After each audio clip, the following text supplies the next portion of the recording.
A state education leader says the head of the Texas Education Agency dodged her questions about a curriculum mistake that's going to cost taxpayers millions. It came during a series of State Board of Education meetings this week where leaders are also discussing changes to how history is taught.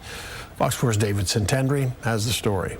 Well, the question that I wanted to know is why was that cost so high? The Texas Education Agency now responding to Fox 4's report that taxpayers will foot an $8 million bill related to thousands of errors in the state's controversial Bluebonnet curriculum. There's been very little transparency in this. For months, State Board of Education Vice Chair Pam Little says she's been asking the TEA how much money the changes will cost.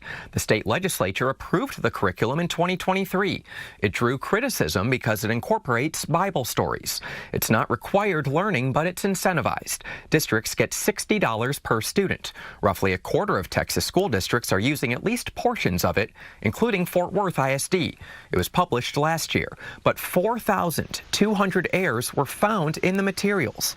On Monday, Fox 4 reported it's an $8 million expense, comprised of reprints, shipping, and that includes more than $3 million to dispose old text with errors. Nobody can understand why that cost is so much. During Wednesday's board meeting, Vice Chair Pam Little planned to ask Commissioner Mike Morath about the errors and expenses.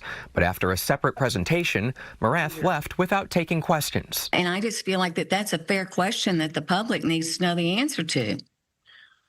Have you ever not been allowed to ask questions to the commissioner during a meeting like this?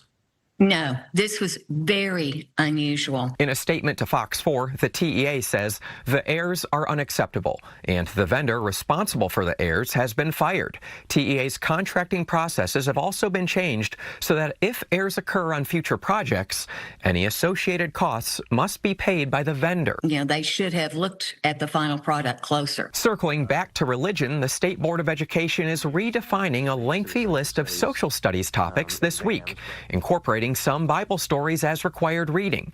This comes after Attorney General Ken Paxton, who's in the midst of a Senate run, wrote an order requiring the board to identify the essential knowledge and skills for religious literature and allowing the integration of religious literature where appropriate. The Republican-controlled board is scheduled to take a final vote on the topics Friday. Well, I do believe that our country was founded on the Judeo-Christian principles, and I do support that.